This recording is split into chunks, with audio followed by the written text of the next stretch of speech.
Hey guys, so what I did for this video was survey the players in the Yubel duelist groups on Facebook and Discord just to get their thoughts in terms of the key strengths and weaknesses and much more about the deck. So definitely a big thanks to the 47 players that did respond, really appreciate it, and you can certainly go check me out on Twitter so you don't miss out on these kind of future surveys. And if you need cards like Phantom and Yubel from Battles of Legend, definitely go check out those discount codes for Yu-Gi-Oh! Singles. And also I want to highlight that I have a new sponsor in Sleeve Chief, and you can use code HAKUNA5 for 5% off on their supplies. They do have a special promo right now. If you buy 4 hollow sleeves, you get the price of 3, and you can also use my code to stack it on, so definitely go check that out. Anyways, let's just get to the results. The first one is, how difficult it is to pilot the deck, at least in terms of the player's thoughts. So it came to essentially around 7 out of 10. And to provide some comparison, obviously this is all very subjective, but I recently did it on Tenpai Dragons as well as Melodious, Pure Melodious. So, Tenpai being 4, really, really low, of course, known to be pretty straightforward of a deck. And Melodious, a bit of a combo wombo deck, but even then, Yubel was considered to be a little bit harder than those two. In terms of the consistency of the deck, Tenpai Dragons was just under 8, and also Melodious is at right around 8. Yubel was around 7.3, and we're actually going to get to this consistency part on the weaknesses of the deck. Now, in terms of what tier the players would put this deck in, 60% put it at tier 1. Now, keep in mind this is before Infinite Forbidden. Now, once the Fiendsmith stuff comes out, I'm sure this distribution will certainly change because, people do have very, very high hopes for that deck, especially post that Infinite Forbidden. Now, in terms of the key strengths of the deck rated by the pilots, for one of the common key themes was that, its grind game is very, very strong, but also its ability to OTK. And the ability to OTK in this deck is a little bit unconventional too, right? Just because essentially they can, deal the damage to the opponent instead with their 0 attack Fiend monsters. So, essentially they don't need the opponent to have like a clear board or anything to be able to like OTK easily as it would be for most other decks.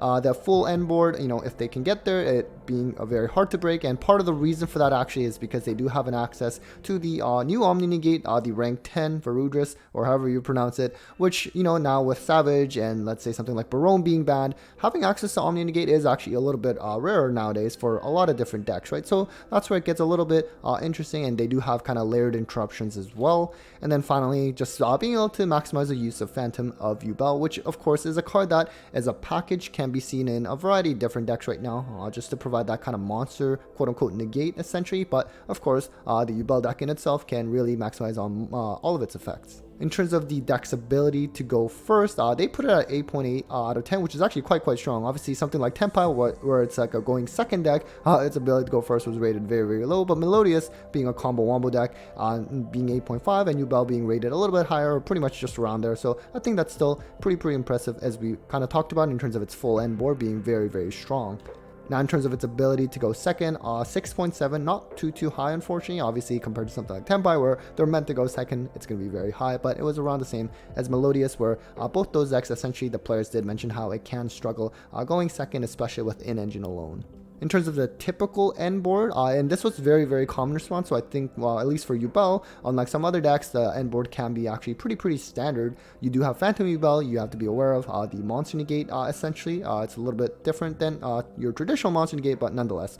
Omni Negate that we talked about, the Varudris, rank 10, this is something that, essentially it's almost like made for Yubel, really. I mean, as I mentioned, most of the decks just aren't going to have like an Omni Negate on the board anymore, at least right now, post Battles of Legend and before Infinite Forbidden. You also have Appaloosa. I believe it's typically 2 materials though, so it's not the highest attack, but still nonetheless, being able to have at least 2 monster negates is nice. The Soul of Rage would technically be in the graveyard, but really also serves as another layer of interruption through the trap and being able to like link off the opponent's monster, probably going to something like SP and banish a card. Next, in terms of the hand traps that are most impactful against Yubel, so another way to look at it is really cards that might be pretty good to side against this strategy. So we have Ash, number 1. I guess I was a little bit surprised. I thought it wasn't as high impact, but sometimes they did mention, Ash on Lotus if they don't have anything else. I mean, that can really end the turn. They do tend to special summon a lot out of the deck as well. Ghost Ogre, though, this I think maybe is actually the most impactful, at least from the survey responses, like the qualitative text, because they were talking about how quote-unquote painful it is when Ogre is hit on Nightmare Pain, and just really detrimental. Droll is another good one, and keep in mind, you know, all things considered, all of these monster-based hand traps, if they are able to get into Phantom Yubel early, then, you know, of course, that can mitigate these hand traps. And I mean, I've been in situations where I had Droll, but my opponent was able to go into a Phantom Yubel before they even searched anything, and then, of course, Droll was useless, and then even on top of that, I also got Talon's hand rip, so that wasn't very fun. Shifter, this is interesting. I thought the early iteration of Yubel definitely did play Shifter. I guess that's changed with this new version post Battles of Legend, so I guess that is pretty impactful. In Veiler, they did mention targeting hand traps. Not really the best. They do have something like the Squirmer, or I mean maybe even Shavara, like to quick effect like dodge. Imperm, at least, you know, going second though on something like Appaloosa or the Varudris, like that can, I'm sure, be potentially useful as well.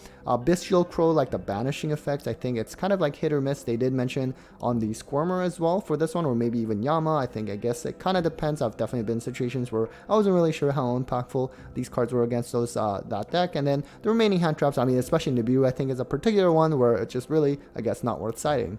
In terms of the board breakers that are most impactful against Yubel, Droplet, Dark Ruler really came up on top. I mean, I suspect for most decks, Dark Ruler is probably better, just because Droplets, you will need to, you know, send out multiple cards for cost, because they do have essentially like at least 3 monsters on board that you're going to have to negate most likely. Dark Ruler, at least, it's kind of a freebie. Speaking of Dark Ruler though, well, post Infinite Forbidden with like the Fiendsmith card, I believe they are able to play through it, just because they can essentially like chain the trap, the Unchained Trap rather, and then use their Fiendsmith fusion, kind of like negate a face-out card like Dark Ruler, kind of I guess similar to the lines of when Hot Red Dragon Archfiend Abyss or whatever it was called back in Dragon Link back in the day, to play around Dark Ruler with like their Dragon Maid Trap. I'm guessing it's a similar interaction. Evenly matched. In general, they did note back row interruptions, or rather back row removal cards can be really strong as long as you can, you know, get through something like the Varudris, and evenly being able to clear everything is actually incredibly strong, of course. And having, or rather getting rid of the Nightmare Pain seems to be a really strong one. Sphere mode is strong, because again, we talked about like the 3 monsters on board that can be very good, but they did note that, you know, in terms of like the decks that can actually play Sphere mode, they probably can't play through like additional interruptions. I should also note that, you know, even if you do get rid of whatever's on board, you do still have to take into account most likely the Rage in the graveyard that they're going to be able to bring back and link off with your monster. So those are things to keep in mind. Super Poly is another one that came up, I'm guessing, especially if you can't play Phantom Yubel, or rather not Phantom Yubel, whatever, the Loving Defender one. But really, I mean, Super Poly has been kind of seeing a decline in play right now, so that's probably not worth worrying for the most part, at least for non-Yubel decks and branded. Feather Duster, again, we talked about the back removal. Lava Golem kind of falling in the same line of Sphere mode. Fenrir was also something that kind of came up, because it can sort of like prompt them to like have to use their rage or whatever immediately. So these are of course Dark Ruler, or rather Dark Hole Regeki, definitely not worth putting. You don't want to like just destroy the things, they're just going to float anyways. And then finally, in terms of the Floodgates that are impactful against this deck, I mean, nothing too out of the ordinary, really. I mean, there can be only one. It's clearly very strong against some. Really, it's only just that one. And same can be said for Anti-Spell. So it's going to be just kind of sacky. But if you do play it and draw it, then yeah, it's going to be pretty strong. They do play a lot of spells that they rely on. Necro Valley is another strong one. They do tend to come back from the grave, except that, you know, of course, no one really is playing Necro Valley. I do recall Tenpai Dragons, there were some lists that topped the YCS like they would side Necro Valley. Maybe we see that again, but you know, not a very, very popular card right now. Deck Lockdown is another good one. It's actually a Floodgate that definitely did see some play in Top Cut. Not only does it prevent players from adding, but also from being able to special from the main deck. It does kind of self-destruct after a couple turns, so maybe other Floodgates should start having that clause too.